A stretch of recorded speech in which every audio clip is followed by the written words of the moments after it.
Hello everyone, निम्नलिखित कथनों पर विचार कीजिए। पहला, पारिस्थितिकी शब्द की रचना का श्रेय जर्मन प्राणी वैज्ञानिक रीटर को दिया जाता है, बिल्कुल सही। दूसरा, पारिस्थितिकी शब्द की विवेचना अर्नेस्ट हैकल महोदय ने की थी, बिल्कुल सही। दोनों सही है। क्वेश्चन देखते हैं, उपयुक्त कथनों में से कौन से सही है? दोनों सही है, यानी ऑप्शन सी। क्वेश्चन नंबर 2 देखते हैं, निम्न में से किन्हें फादर ऑफ इकोलॉजी कहा जाता है? आइए ऑप्शन देखते हैं। पहला ऑप्शन है अर्नेस्ट हैकल, गलत। रीटर, ये भी गलत। रामदेव मिश्रा जी, इन्हें भारत में फादर ऑफ इकोलॉजी कहा जाता है। ओवरऑल अलेक्जेंडर वान हम्बोल्ट, ये सही है। मतलब फादर ऑफ इकोलॉजी इन्हें कहा जाता है। अगर भारत में फादर ऑफ इकोलॉजी पूछेंगे तो रामदेव मिश्रा जी हैं। अलेक्जेंडर वान हम्बोल्ट ने जीवों के भौतिक एवं जैविक पर्यावरण की सटीक व्याख्या करते हुए पारिस्थितिकी विज्ञान को सैद्धांतिक आधार प्रदान किया, इसलिए इन्हें फादर ऑफ इकोलॉजी कहा जाता है। पारिस्थितिकी शब्द की रचना का श्रेय प्राणी वैज्ञानिक रीटर को दिया जाता है, परंतु शब्द की विवेचना यानी डिस्कशन अर्नेस्ट हैकल ने किया था। नेक्स्ट क्वेश्चन, क्वेश्चन नंबर 3, निम्नलिखित कथनों पर विचार कीजिए। पहला, किसी वन क्षेत्र में पाई जाने वाली बाघ का अध्ययन स्वपारिस्थितिकी कहलाता है, बिल्कुल सही। स्वपारिस्थितिकी उसे कहते हैं किसी क्षेत्र में किसी एक चीज का अध्ययन करते हैं, या तो बाघ या तो हाथी, उसे स्वपारिस्थितिकी कहते हैं, तो बिल्कुल सही। 2, किसी वन क्षेत्र में पाई जाने वाली संपूर्ण वनस्पतियों तथा जीवों जंतुओं का अध्ययन समपारिस्थितिकी कहलाता है, बिल्कुल सही। उपयुक्त में से कौन से सही हैं?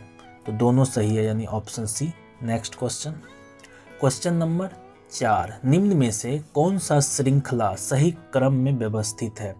पहला देखते हैं, कोशिका, उत्तक, अंग, जीव या जीव समूह, पारिस्थितिकी समुदाय, पारिस्थितिकी तंत्र, जैव मंडल और बायोम।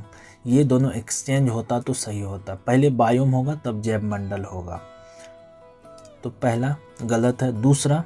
दूसरा भी गलत है, पहले पारिस्थितिक समुदाय होगा उसके बाद पारिस्थितिक तंत्र होगा, तो बी भी गलत है। सी देखते हैं, ऑप्शन सी में है कोशिका, कोशिका से उत्तक, उत्तक से अंग, अंग से जीव, जीव से जीव समूह, जीव समूह से पारिस्थितिक समुदाय और समुदाय से पारिस्थितिकी तंत्र, तंत्र से वायुम, वायुम से जैव मंडल, बिल्कुल सही, ये मैच कर रहा है, यानी ऑप्शन सी।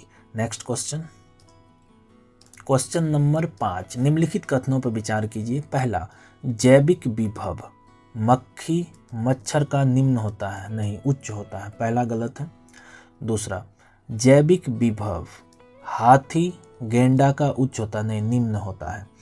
जैविक विभव सूक्ष्म जीव तथा लघु आकार वाले जीवों का उच्च होता है, जबकि बड़े आकार वाले जीवों का निम्न होता है, जैसे मक्खी मच्छर आदि का उच्च होगा, जबकि हाथी गेंडा शेर बाघ आदि का निम्न होगा। तो उपयुक्त में से कौन सा कथन सही है? तो कोई भी सही नहीं है, तो ऑप्शन देखते हैं, ऑप्शन डी, ना तो 1 ना तो 2।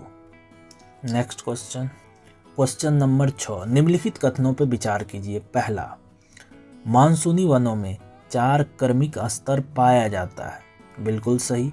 स्तरीकरण क्या है? सूर्यताप, वर्षा की मात्रा, आर्द्रता आदि को प्राप्त करने के उद्देश्य से समुदाय में वनस्पतियों एवं जंतुओं में स्तरीकरण पाया जाता है।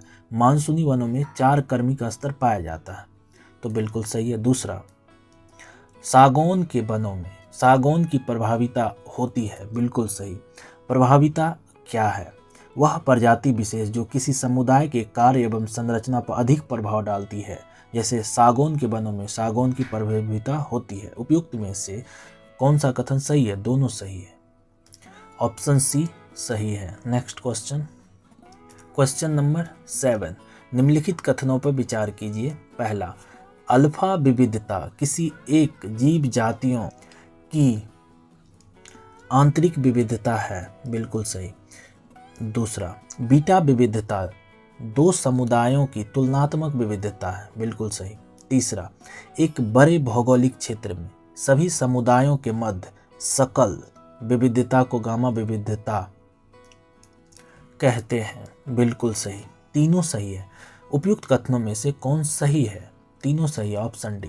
नेक्स्ट क्वेश्चन, क्वेश्चन नंबर 8, निम्नलिखित कथनों पर विचार कीजिए।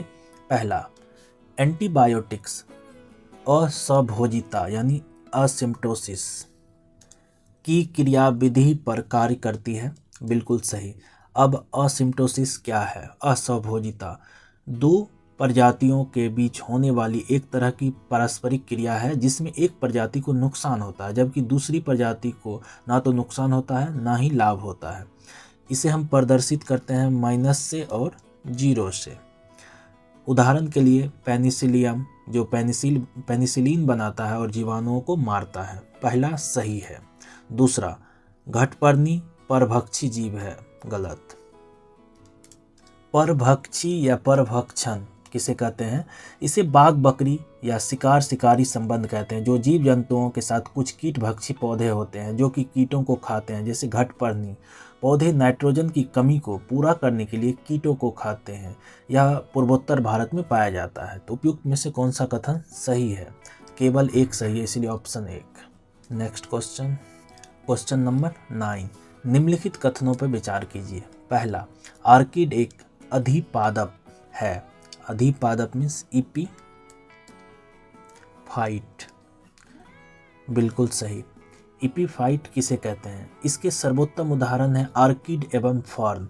यह किसी दूसरी वृक्ष के डाली टहनी आदि में केवल अपना आवास बनाता है, परंतु मुख्य वृक्ष जो होता है जिस पे बनाता है उसको कोई नुकसान नहीं पहुंचाता है। दूसरा, अधिजंतु को एपिजोनी कहा जाता है। इसका इंग्लिश भी एपिजोने होता है।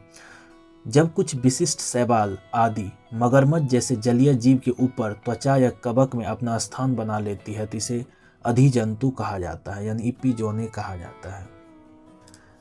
उपयुक्त में से कौन सा कथन सही है?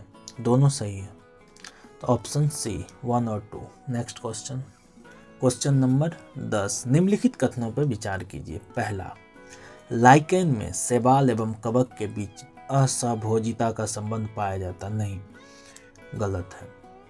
सहोपकारिता का संबंध पाया जाता है। कोरल रीफ में परवाल जीव एवं जुजेंथलाई के मध्य परभक्षण संबंध है, नहीं, परभक्षण नहीं है, गलत। उपयुक्त में से कौन से कथन सही है? दोनों गलत है, यानी ऑप्शन डी सही है। Thank you for watching. Question थोड़ा टफ था।